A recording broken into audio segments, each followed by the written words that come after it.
Welcome to Contractor Cuts, where we cover the good, the bad, and the ugly of growing a successful contracting company. Welcome to Contractor Cuts. My name is Clark Turner. I'm Jared Flo. Thank you guys for joining us again. Welcome back. This week we are talking about there are three baseline fundamental things that you have to do to be able to grow your company, to scale from where you're at today to get to the next level. There's only three things you need to do. If you feel like you've been on a hamster wheel forever and you've just been trying to go to the next level and trying to level up, and you just can't get there, these are three key things that need to be focused on to be able to go to that next spot. And the good news is, if you've been in an industry, you've been on that hamster wheel, I bet you're already done with number one of the three things. Yeah, that's right. Yeah. So you're a third of the way there already to get to the next level. So we're going to talk about today. Let me pause for a second also. If you're watching us on YouTube, hit the subscribe button so when you release new videos, you'll be able to see it. Yeah. If you're listening on our podcast, we've got Apple Podcasts, Spotify, Amazon, anywhere that you listen to podcasts, you can listen to this as well. Yeah, we appreciate the support. No matter how you want to listen or watch, we love it, and we appreciate everybody's support for sure. So the three things, let's list them all three out up front, and then we're going to walk through them individually. Yep. So the very first thing of the three keys is knowledge, right? It is, you have to know what you're doing. You can't be an accountant and then all of a sudden say, hey, I think I'm going to start a sheetrock company.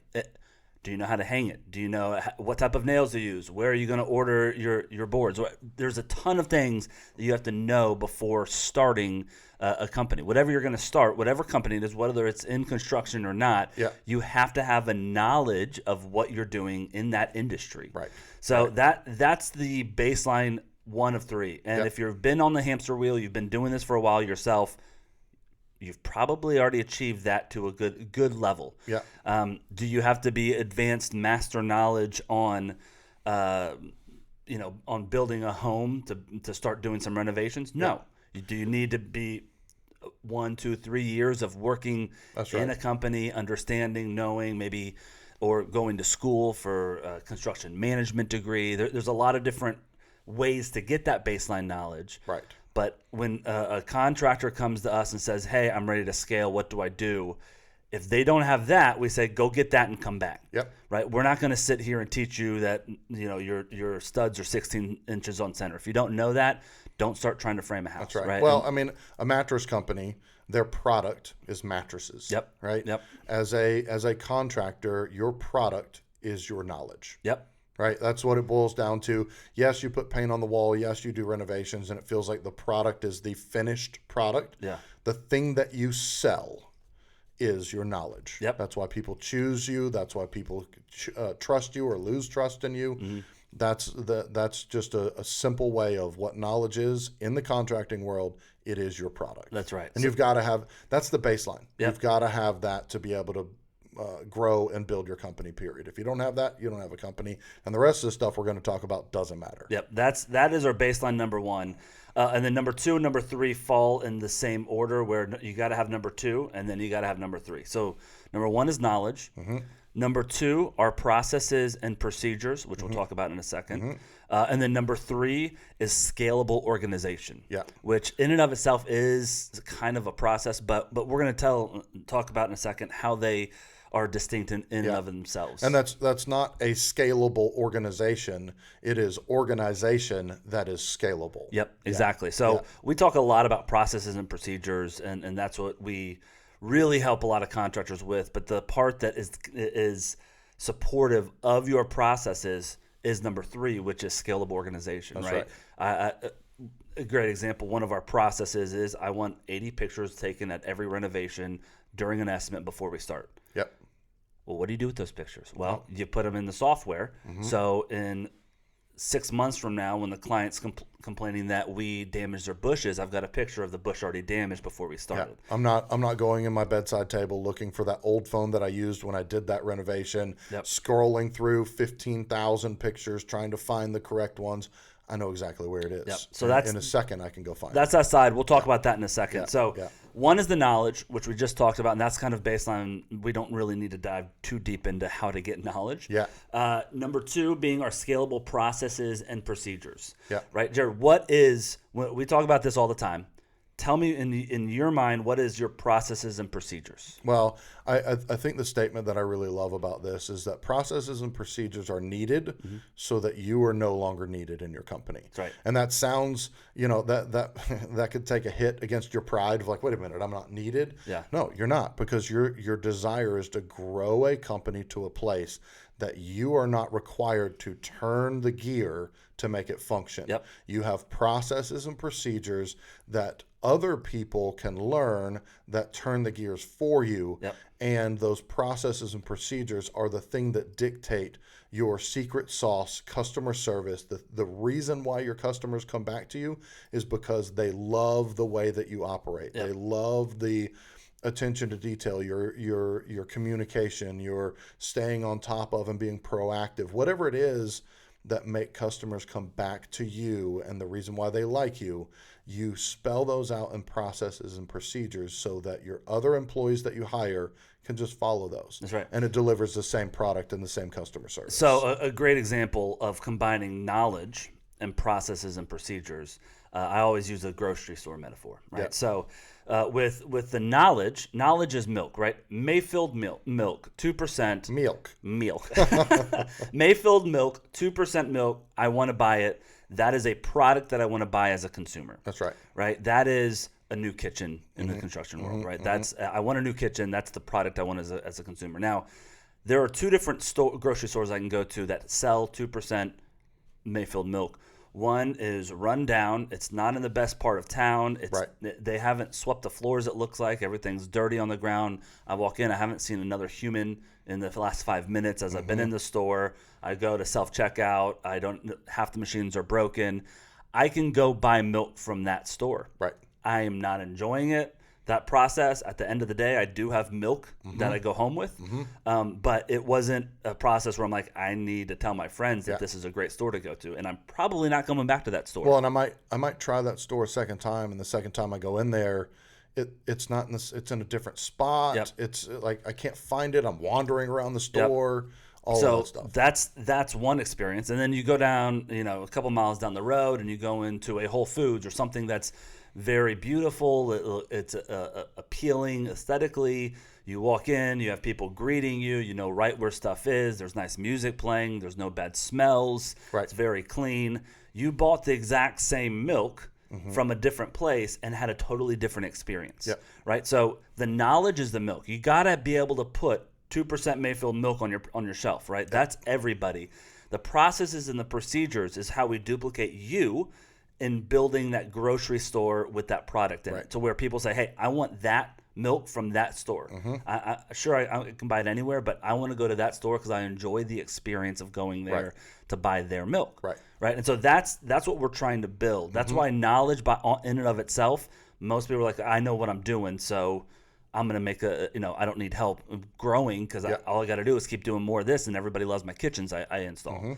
That's not necessarily the case. Right. You probably, unbeknownst to you as the contractor, you don't know how good you are at customer service, how good you are at talking to clients, how good duplicating you and who you are and the secret sauce that makes you when customers call you is not just that kitchen. Right. It's the whole experience of your company. And so our processes and procedures are helping you say, okay, here are what I do for clients to experience our client. Let's write these down. Let's break it down into processes of how we do things to where I can train someone and keep them accountable to where I'm not the one delivering Clark, right? If I'm the contractor, I'm the one training people to deliver Clark. Right. I'm not standing in the milk section. Customer comes up and I grab one and hand it to them. Correct. And I do that over and over and over, and I know how the interaction goes and all that stuff. I have a process of exactly what I do in that. Yep. And then I can bring another person and another person and another person. Now I have 5 different people at 5 different stores that are grabbing the milk off the shelf and handing it to my walking client. Walking them to the car, all the processes that I want any client to feel when they're shopping at my store. Yeah, and that client goes to 4 different stores, goes to 4 different sales people or project managers or whatever. They get the same quality of milk. They get the same service, the same process. And so it becomes an enjoyable experience for your clients. And that is scalable. Yes. That is something that you can grow your company with those. And so looking at processes and procedures, we have 4 main core processes and procedures that we teach that we're going to hit real quickly. But when you look at a company, like our general contracting company, we have hundreds of processes and procedures, hundreds. Now, most of them are written down, known. This is our handbook. This is how we do things. This is how we train people on. But every single decision that is made inside of a company has to become a process before you can duplicate and replace yourself. Right. So if there is a process of, okay, I spent money out of my own pocket as your employee to buy some materials, how do I get reimbursed? Yeah. Well, if you have to ask me that question, that means there's not a process in place for you to follow. If you come into my company and I teach you how to get reimbursed, you submit the receipt on this piece of paper to this person, they will cut you a check within 24 hours. Now you don't have to ask me that question. Right. So that's how we get scalable is when I don't need to think anymore, because all you have to do is follow the processes and procedures we've put in place. Then I can go to the beach and everything doesn't fall apart. Yeah. Well, and if you ask yourself the question, well, how do I know which processes I need and what do I need a process for? I think there's 2 levels of that. One is the actual delivery of the product, right?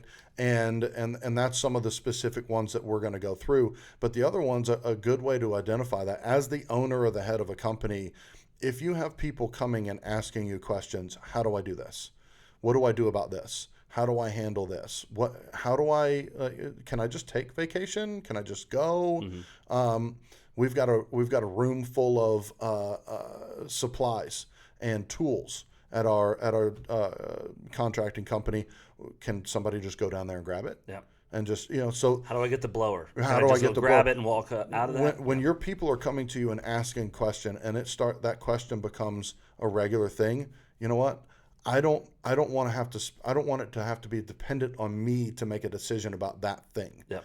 So let me create a process around that. Now it's organized.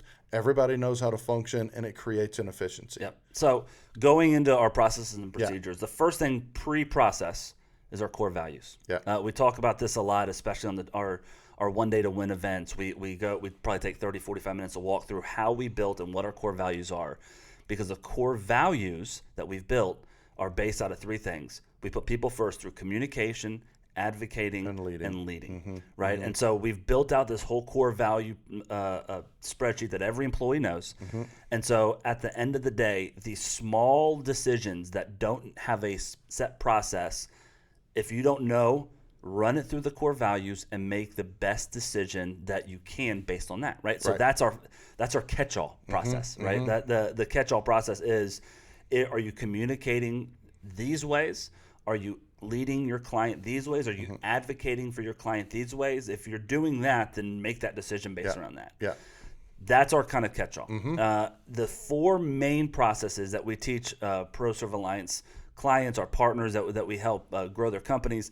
The first one is the project management process. That's our baseline, most fundamental process. From first contact with a client all the way through final payment, following up, from start to finish, every part of the engagement with a client, delivering of that product is all written out in a process. Our project management process is 10 steps, and it's from the first contact is step 1. The last step in it is how do we communicate after the invoice is sent. Right? It's from start to finish of the project management. How do we manage projects? How do we deliver that milk in the grocery store well? Right. And so it's the managing of the product, managing of people, how we deal with subs, how we deal with homeowners, how we deal with messy homeowners that might not be the best clients anymore. Every step is built out, and we actually teach that in our 1 day to win. We run through it quickly, but we help implement that in your company. And we take how you do things and you implement it into this process, and you build a 10-step project management process built around your product, right? Our HVAC company is different than our GC company, right? Our painting company is different than the plumbing company, but we help implement the same processes and say, okay, for instance, we have one company that does all terms between tenants and clients. they don't have a front end because they get dispatched jobs from a company. Right. So they don't really need an intake process the same as our general contracting They still company. have an intake process. They still have it's one. just different. It's totally different than a homeowner calling saying, "Hi, I'm looking for a new bathroom. Can you Right. guys help me?" Right? It's a different intake process.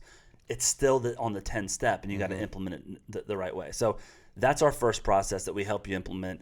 It is every step of how we do estimates, how we do revisions, how we do desk estimates, how we do pre-construction and construction, and every other part of what's happening on the job site. Second process that we teach and that we give you is our HR process. It's very streamlined.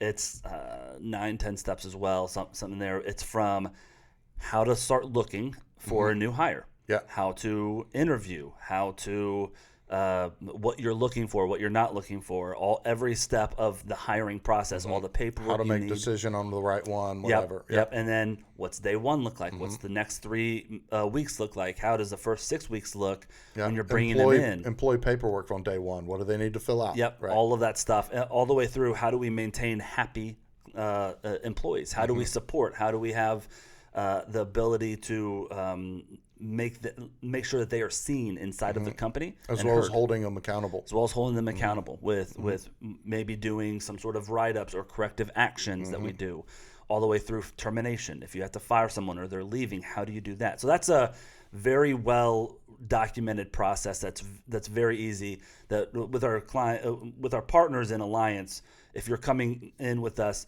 we got to learn the first step of project management. Right. And then when you're ready to hire, we start walking you through the second step. Yeah. The third and the fourth are further down the road.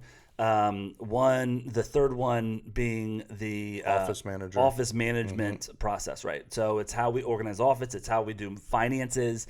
Again, that's important, but everyone is already doing that some way, and we gotta build a product before we can. Before we can worry about where to file things in the front office. Receipt systems, like the how the operations of the company runs on a daily basis. So, and the first two processes are kind of sit down, learn them, and then let's help implement them. Right. The second two processes are a process in learning them. Yep. Right. So it's the office management when you're a one-man show looks totally different than the office management when you've got 10 employees. Right. Right. And so as you grow as a company, that process expands and expands and expands. And then same with the fourth process is the leadership and development process. How do you build leaders inside of your company that are better than you at leading your company? Yep. Right. How do you grow men and women into their job position to where they're better today than they were 6 months ago when they started working for you? Yeah. Right. How do you build those leaderships? And that's really when scaling starts happening. Yeah. Well, and our current GM of, I say current like he's going out somewhere, but the GM of the general contracting company started out as a standard project manager. Yep. Limited experience. He had some, but there was growth and development, and is now to the place where he's a better GM, speaking for you, better GM than you are. Yeah, no, right? Absolutely. And we've stated that. I am good at people management. He is great with people, but great with process implementation, great with doing all the detailed stuff that I wasn't good at. So That's right. I identified, I got no problem saying I want someone better than me in that job. That means I've been successful in replacing myself. You're successful in bringing on the next person. You know, when I moved out of project management into head of renovations, when I brought on a project manager like you were better at managing those projects than I was. That's the goal. Then I moved up to the next spot and brought someone in, and I moved up to the next spot. And now there's someone as GM of the company. Right. You have to hire someone better than you because they set a higher bar than you if you have that leadership process down. How do I profit share with a GM, someone that's running our company? How do you do that? How do you pay them or give them a piece and all of that? Give them incentive to keep growing and developing. To actually become the leader that's leading others inside of your company. Yeah. So, well, and going along with that, one of the things that I wanted to say about process and procedures, it is it's a standard of like, I've got processes, I've got them in my head, and I'll just teach them to people when they come in. Yeah. Write them down. Yep. It is incredibly important to write them down because now they're concrete and something that you can point back to. Yep. It's also something that you can, when you do bring a project manager in, you can train them on. But the other thing that happens by nature of writing them down, you're never, our processes and procedures are constantly evolving and always changing, increasing as we learn, as we make new mistakes, right? And so if you have a written down process and we make a mistake, I now can come in and revamp that process, assess it, and can we make this into where it works even more efficiently? And then when you bring a person in like our GM, and you moved out of the GM, brought him in it, you gave him a book of here are all the processes. And he's taken that book and said, great, I can do better. I can do better with this one. I can do better with this one. And has now developed it into an even higher evolved thing than it was when you were there. Well, and a great example is, let's say that I'm really good at communicating with clients, right? I'm always on my emails. I'm always texting. I'm always messaging. I've never had any amount of emails beyond 10 in my inbox because I'm always clearing out my emails, right? That's how I operate. So I'm always getting back with people when they're emailing me, clients, to where I'm keeping up with those. So were you. You came in and did that. By the time we started hiring other project managers, we didn't realize that other people don't do that. So that was just part of our process. It seemed common sense. You don't write down like, hey, get back to people by email, right? We didn't write that down. That wasn't part of the process originally. But then we realized, oh, shoot, that client went 3 days without a response from that person. How can you let that happen? Well, for us, we didn't think about it. But now that we identify that, oh, this needs to be part of the process, even though we do it naturally, let's add that in here, right? And so let's add that in. This is how we check emails. We need our rule of thumb, every time you touch your keys, check your email. If you're getting in your car, getting out of your car, pull your phone out, check your emails, respond to the ones that need to be responded, flag the ones that need to be flagged, and get back to this afternoon. Well, and talking about development of a process, it was originally you need to any email that comes in has to have a reply within an hour. That was the original process, right? And we implemented that, and we realized that kept falling short. People kept forgetting. They were on site and they'd forget, and right? And we ended up miscommunicating or not communicating with clients. And then we redefined it and said, okay, so it's not that they don't want to, they just forget. Right? So then it was, the expectation is that you reply within an hour, and the best way to remember is create a tangible, when I do this, it makes me think emails. So when you touch your keys, you've been in the house, you're walking around, you're taking your pictures, talking to your crew. When you come back out and get in your truck, touch the keys. Oh, let me check my emails real quick, right? And it refined that process. So that's a great example of how you identify what needs to be part of the process. And if everyone's got processes already, and from every company we've ever met, there's some sort of process of how things work. What we do is we partner with you and we assess those and we show you ours and we implement them together. So if you're listening to this, first thing you need to do, don't get overwhelmed. There are hundreds of processes that you're going to have to put in place in your company. Don't get overwhelmed. We do a step-by-step, one thing at a time. You don't have to worry about the hiring process yet, because you're not there yet. You need to get these things straight before you get the next things, and now you're ready to hire. So now let's look at the processes of HR and hiring. So we help you step by step take those bite-sized pieces where it's very simple. So don't get overwhelmed, because there's so much that you're thinking, well, what process? Where do I start? Let us help you with that. That's the process that we've got and that we help and that we coach with and walk you through. Step-by-step process that rolls out those documents as you need them. So I've got my knowledge. I know how to do this stuff. I've got processes of how we act, how we make decisions, how everything gets done. That's all in the process. Well, and going along with where you're leading to, those two things paired together, knowledge and processes and procedures, is the launching block to be able to scale and grow. Right? If you've got the processes to deliver your product, you now have the opportunity to really start growing. But as you grow, that leads into where you're going next, which is number 3, scalable organization. So let's go back to the grocery store. Right. So I went down the block. I know a dairy farmer. I bought 100 gallons of milk from him. I brought him back. I put him on my shelf.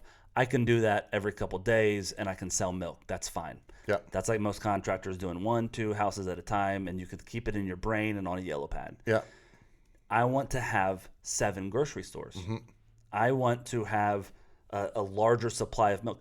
I need to have a way that we organize what milk is where, who's buying the milk, how many have sold, how many are coming in.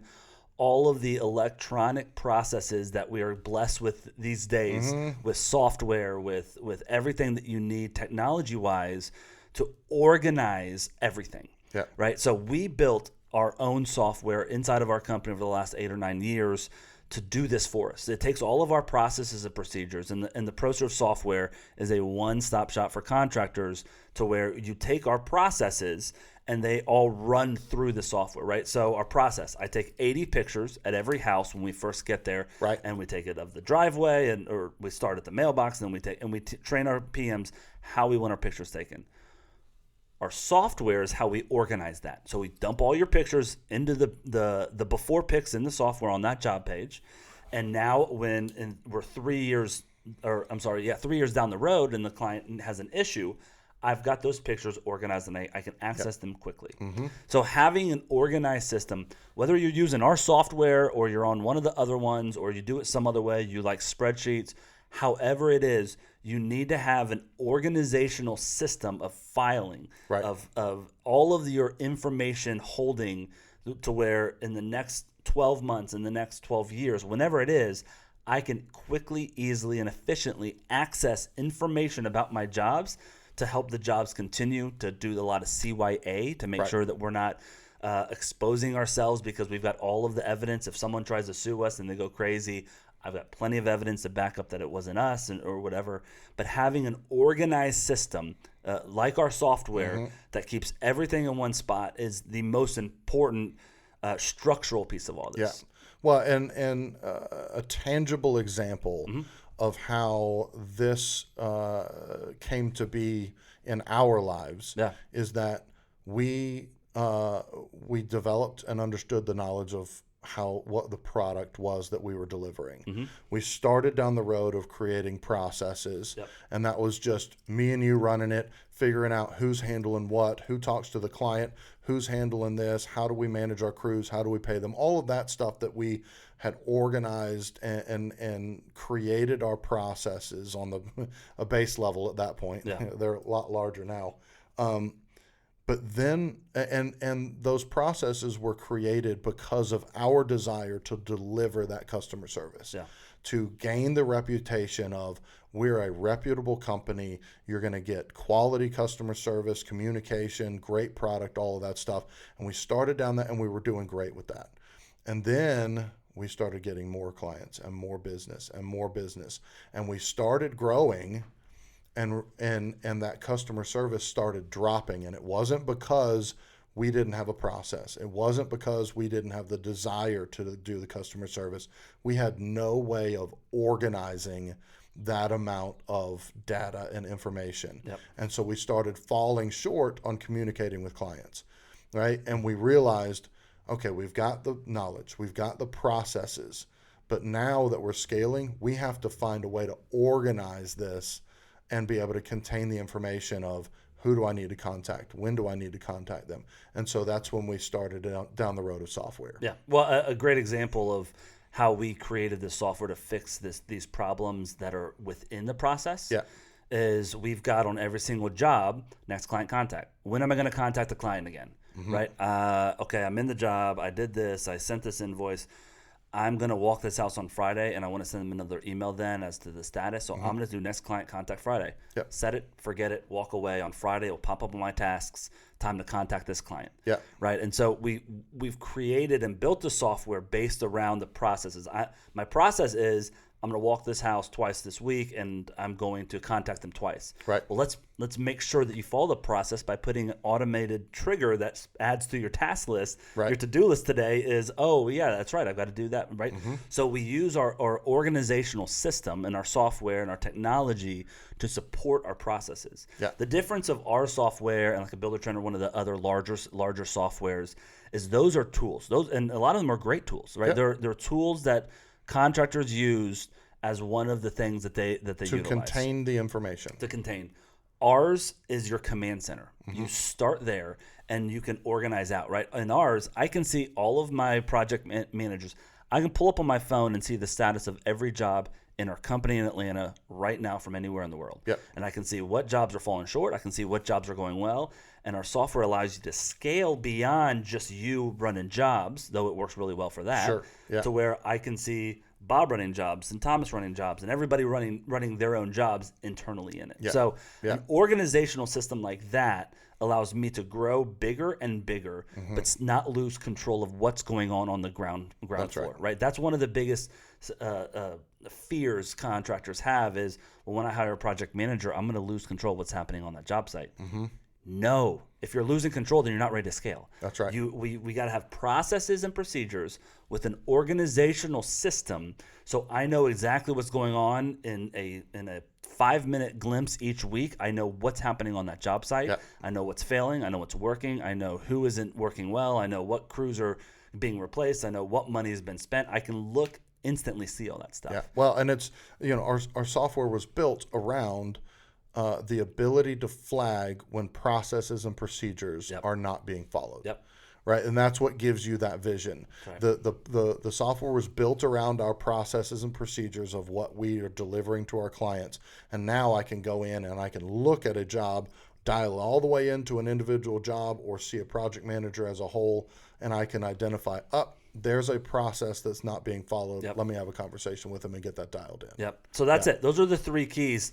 If you have the knowledge, right, the milk that you can put on the shelves, if you've got processes and procedures, that's how people are going to experience you. That's how decisions will be made when you're not standing on the job site. Right. That is the core brain of the company is your processes and procedures, making all the decisions for where you are not there doing it. And then you've got a scalable organizational system, a way that I organize everything that allows the processes to be implemented perfectly, Right. As well as kind of some fail safes within those processes to make sure that if something was missed during the process, it pops up here and it flags here. That's right. Right. So those 3 things together, you can scale any company. Yep. Right? You take it, you implement these things, you learn how to hire, you replace yourself first. We start moving you out, or really moving you up and bringing people on underneath you. And then we use the software to implement all of this stuff together. And that's how you scale to retirement. That's it. Yep. That is it. Thank you so much for listening to us today. I felt like that was a lot of information, but I think It's good stuff. It's so important. That so is important. If you want to hear more or you want these processes and procedures, go to our website, proservealliance.com. We would love to see you have conversations with you. You can contact both Jared and I through that website. Go to proservealliance.com. Check out our different packages. If you just want the software, you think you got everything else handled, no problem. Right. Come use our software. If you want to get help from Jared or myself or anyone or one of our coaches on growing your company, we've got options for that as well. You can come if you to some want of to our expedite retreats. your creation of your processes, we've already got them all written out, and all of our alliance members. We will give you all of our paperwork, all of our processes, everything you need, walk you step by step through them, make it bite-sized pieces so you can succeed. All you got to do is bring the knowledge and have the ability to work hard and learn and change your processes and implement those things that work well. That's right. Thank you guys for listening. We'll see you guys next week. See you next time. Bye.